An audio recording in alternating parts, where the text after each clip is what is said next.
very nice having people who know what they're doing around here.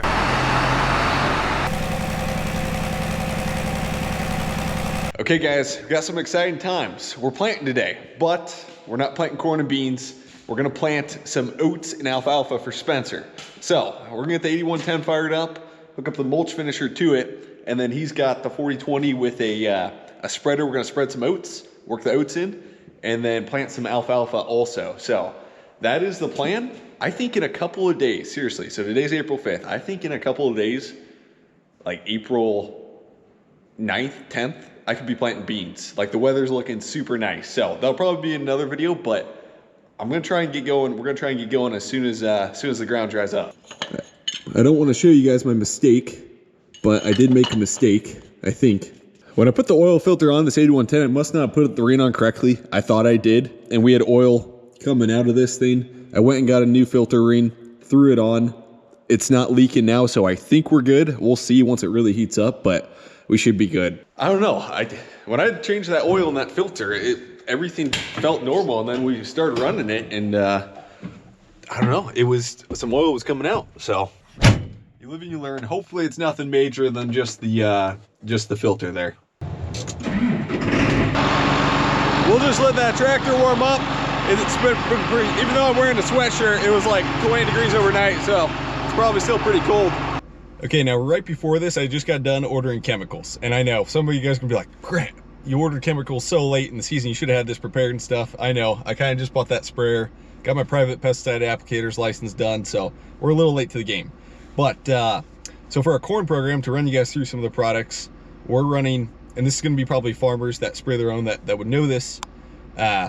We're gonna be running Sure Start and atrazine for the corn pre. And then the corn posts, we're going to be running Realm Q, which I think is a Corteva product, glyphosate, corn oil, and AMS for the post application for the corn program. And then the bean program, we're going to be running Zidua SC, glyphosate, 2,4-D, and AMS. On beans, I'm not going to do any spring tillage, so we kind of need a little bit of burn down in there, so that's why we're running some glyphosate and 2,4-D in there. And then post, we're running Enlist, glyphosate, Select, in case I have volunteer corn out there, which I'm probably gonna have volunteer corn. We're gonna throw some Select in there, and then AMS. So that's my program for this year. The goal for this year, just to learn how to spray. You need to do the right things correctly. You need to learn how to mix correctly. You need to learn how to spray correctly. Just learn the basics. And then maybe in some next years, we can switch up the program, try different things. But for now, just keep it simple and learn how to spray correctly. That's kind of the goal. So it's just all about learning the first few years. And honestly, year 40 and 50, you should probably be learning too. So we've got about 7 miles to go up to Spencer's farm and get that mulch finisher hooked up. The mulch finisher's already up there. So like I said, last video, this is super nice having this shed here and close to our farms. It helps so much.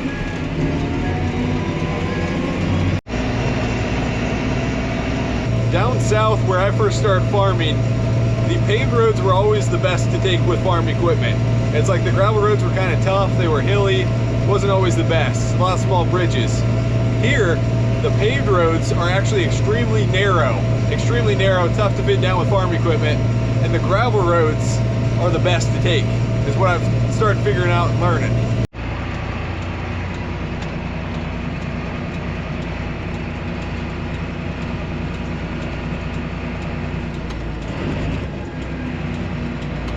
It's like MTV Cribs. Come to the Hilbert Farms garage tour. A line of 10 pieces of equipment along a creek in the middle of Iowa. Don't use the third hydraulic outlet. Yeah. Spence got her all hooked up. I'm just gonna see if she unfolds. Make sure the hydraulics are set right. They could be backwards. That's backwards. Okay, Spence, that's backwards. Spence! You got every one of them wrong. Darn it. No, that's really my fault. I told them the label's wrong. I was the one that screwed them up there. And we got the fuel man coming in hot. So black is right side. You would think there's no R in black. Yeah. Yeah, we switch it. What makes, so why would black ever be left? Because there's B. How do you spell black? Spell it out. B-L-A-C-K. Is there an R in black? No. Is there an L in black? No, but the person There that had is an this. L in black. Oh, L. So left circle, no. But it's opposite of Brown maybe would be right, or black, I always think left. You just need to have red tape, red right. Red right, yeah. Simple as that. So much easier than 40-20. We got started working ground, and we had a photographer here for an hour or so, which got me caught. Spencer dropped in the tractor, so I didn't get much footage of this here. But Spencer's gonna get ready to seed alfalfa. We got our neighbor Bryce coming with some oats. Bryce and Mark coming with some oats that they're gonna spread across here. And then Spencer's gonna go straight into it with the a seeder over there, which I'll show you guys. And it's gonna kind of cultipack down those oats, and then it's gonna drop your alfalfa seed, and it's gonna cultipack the alfalfa seed in, and so it should work pretty good.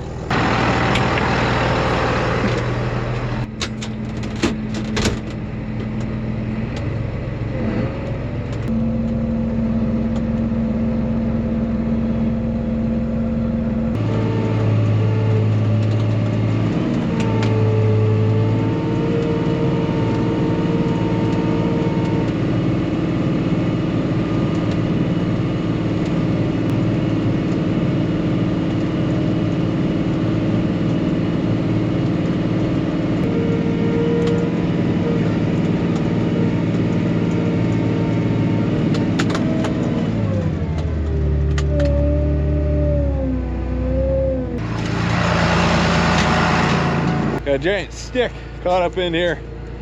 I apologize, I'm trying to get good footage of you guys, but I got like 4 acres to run this thing. I'm trying to kind of hurry up before the oat spreader gets here. The reason there's such big sticks is because this was CRP with a bunch of giant trees in here that Spencer cleaned up. Okay, we finished Spencer's 13 acres here. Worked. Bryce is gonna spread that now. And then I got 5 more acres to work over here for Spencer. He's gonna have a lot of oat acres. We're gonna spread the oats with this fertilizer spreader. Neighbor's using his tractor, super nice. And so it's like 40-foot span. We'll do that and then seed the alfalfa with a seeder, and hopefully should grow. Grant's going over there with the soil finisher, and then our neighbor is spreading the oats, so that's super nice. And then my job is to fill this seeder up with alfalfa.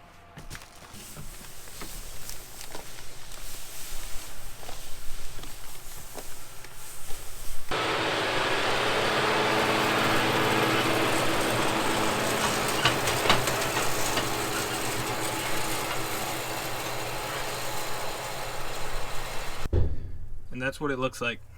Super tiny, super small seeds.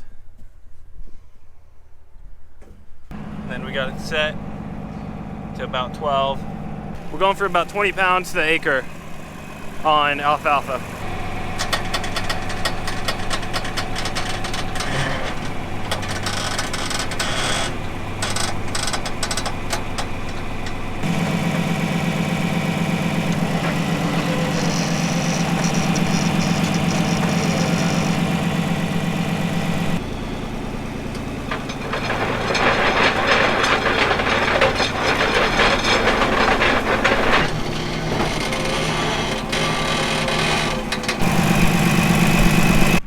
Again, this is my first time doing it, so the neighbor, Bryce, when he gets back, he can tell me if I'm doing it wrong or right, which is nice. Very nice having people who know what they're doing around here.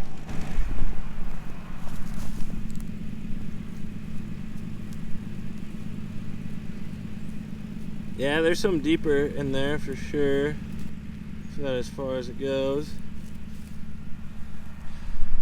It's tough to tell. I don't see any oats. Those got pushed down. There's one, kind of. That's nice. We'll have 2 compactor rolls. It would be cool to come back with like a big field roller and level this out one more time.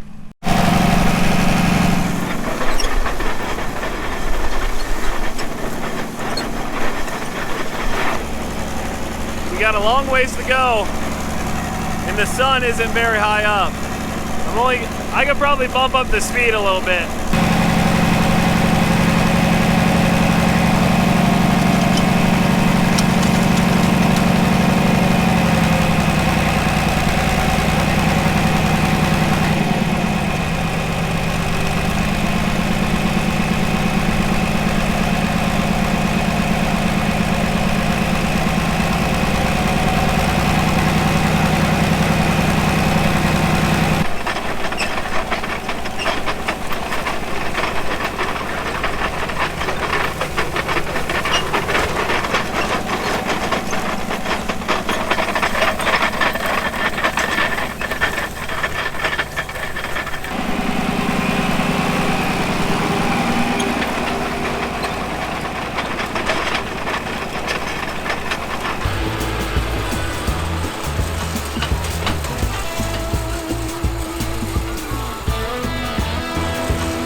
the next morning, I'm about done with this 10-acre field. I am not doing the 5 acres over there. That would be a total of 15. The seeder I'm using, we must have the rate too high, and I went through much more alfalfa faster than I should have. And then conditions aren't the best too. It's still a little wet out here and way too much trash on the ground. So we're gonna see how it all works. It's supposed to rain tonight or tomorrow morning, but these are not the best planting conditions. I'm not doing the best job and all that. So alfalfa seed's very expensive too. So we're just gonna this will be plenty enough of a field. We'll see if it works. It's just gonna be a learning lesson if it doesn't. But here's the alfalfa seed, and I would drag it, but there's a lot of trash on top too, so that would probably clump up more, and we just need it to rain. We need it to rain tonight. There was a lot bigger chance a couple days ago that rain was gonna happen, and now the chance is down, and we'll see. But I'm not too confident that all of this is gonna work and stuff. We're gonna see. In the end, we'll see if it works, but it's a little stressful, and probably didn't make all the right decisions on this, and maybe I probably should have tilled this up way more and got it all black and no corn stalks, but oh well, we'll see. It was kind of a last minute decision too. There's a lot of things going on, and I kind of pulled the trigger on putting this into hay last minute, so. Definitely not the most ideal way to fill up your tractor with fuel. We had a fuel barrel at the old shed, and we'll probably move it to this new shed, but right now I just don't have the fuel barrel, so I gotta drive like 6-7 miles to an off-road highway fuel station. And it runs out every $100, so I gotta swipe my card 3 different times.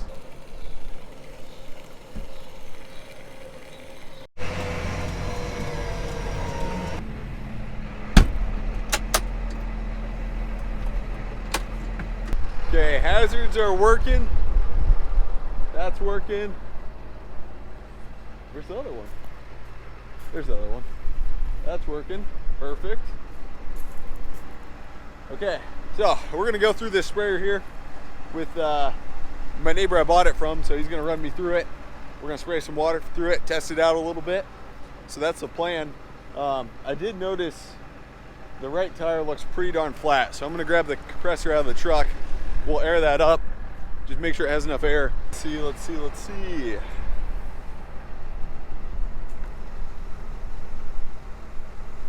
35 PSI is what's showing. We'll see what this is at. That's at 34. This side's definitely probably at like 20 PSI or 15 maybe.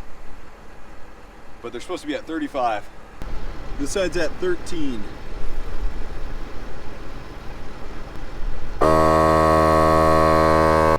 Okay, so we got all the controls set up. I apologize I didn't bring you guys along when I was learning all this. It's just I needed to focus down. I probably could have put you in the corner. I got this mount up here for you. But anyways, I need to keep practicing the like folding, unfold, make sure I got everything down.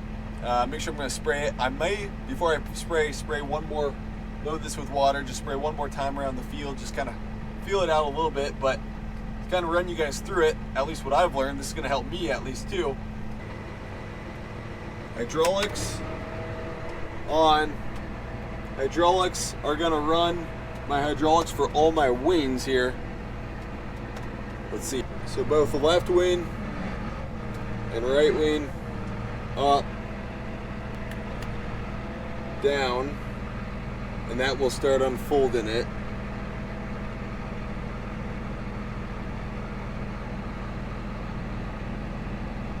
And she's unfolding. And then I have three different sections I can shut off the sections on. And then we've got 2 different rates. And then this is just a Raven 450 rate controller that controls all my rates, and I can kind of program my rates into it. So it's got a 90-foot boom across it, and I plan at 30 foot, so this should work perfect for it.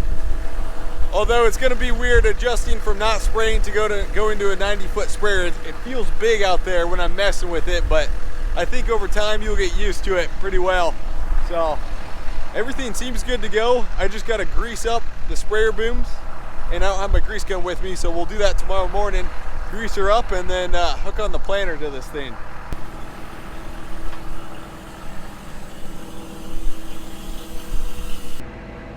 So we'll fold all these up.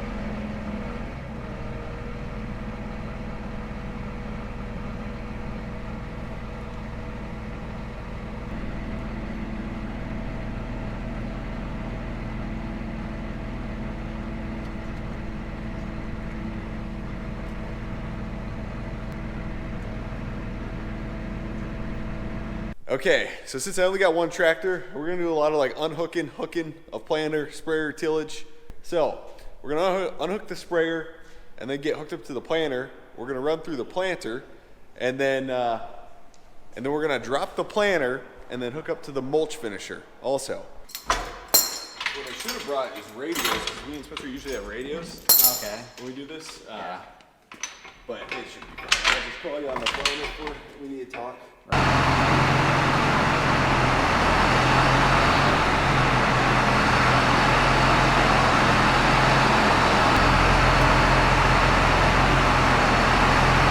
Okay, so I've got some help today.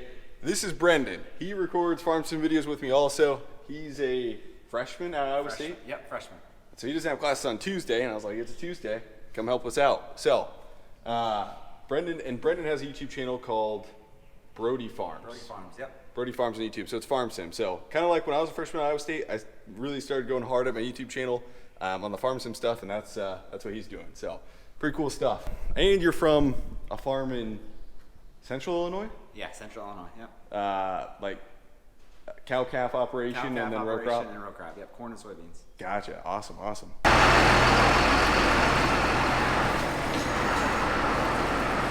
Okay, so we're gonna get installing the planter monitor in here. And I'm hoping, it'd be nice when I'm switching from sprayer to planter to like leave some of this stuff in here and just kind of work around it. It'd be nice to get this bracket off and be able to put at least like one of the fast control sprayers up here. That way I have more room over here. That way we're not taking out wires all the time, but we'll see. There we go. We'll mount this monitor up here. Usually I put climate field view up here. I might try and stick it on the window with the iPad instead. We'll see. And, okay, so we're double checking a couple of gauge wheels and opening discs. Make sure we have the right distance between them. Brendan found one. He was checking them all, and he found one here. We had one that went all the way around, which is not good, which means our opening discs are too loose. Here we have one that pretty much goes, and here we have one that will get caught there. Brendan's got another one. This is too loose because both of these cards meet right here. It's too loose, so we'll take out a shim here and we'll get these opening discs to where there's a just a 2 inches of them are kind of touching, and you can't fit a business card through. So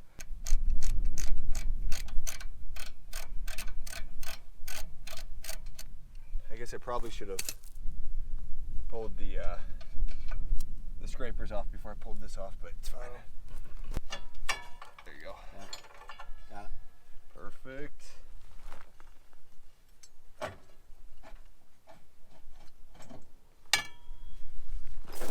And then there's like 5 individual shims here. You just take out a shim, and then those disc plates will get closer together, which is what we want. So we're gonna take one out, see if we got the perfect distance between the opening plates.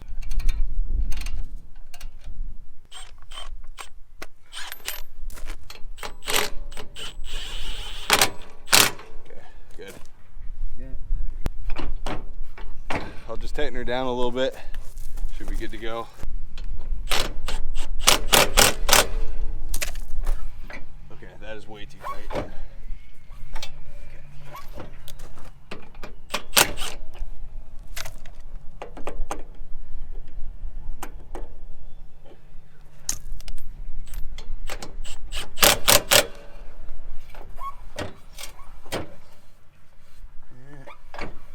Okay, we got all of our monitors set up.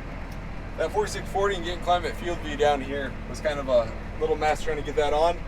But everything's set up. This year we're going with the window mount on the field view because my bracket is at my other shed right now. So we'll just go window mount, that'll be good. And we may actually have true population with the puck we got up on the roof to show us the actual speed we're going. We're gonna see once we get going. But we're gonna fire up the vac. Me and Brody, we got the whole planter all organized, set. Everything's perfect on it. We took like 3 hours because I saw little stuff that we need to fix, and we fixed it. So we're gonna fire up the vacuum and see what happens. Okay, and we are off. This comes in clutch with Brody because we're gonna take the tractor up there. He's gonna give me a ride back to my truck, and we're gonna go work up there, pick up some sticks, clean it up for planting tomorrow. So this works nice because then I can have the planter there, and that way I don't have to throw the dirt bike on the front of the weights and then drive the dirt bike back to my truck. So it should work good. So I've got Brody in the skid steer. He's gonna be moving, picking up some sticks along some of the tree cleanup we did. I know there's always gonna be some left over. And then I'm gonna hop in the excavator, move a burn pile quick that we thought we could get burned. We didn't end up getting burned this winter when we tried lighting it. It just didn't light and stuff. And so we're just gonna push that off to the side a little bit, and we'll burn it next year. And then yeah, should work good. I ended up spending the next day picking up rocks and sticks from all the tree cleanup we did and the whole fence line we took out, which ends up being some pretty boring stuff. So this is the end of the video, guys. Hopefully you enjoyed, and next video is some bean planting.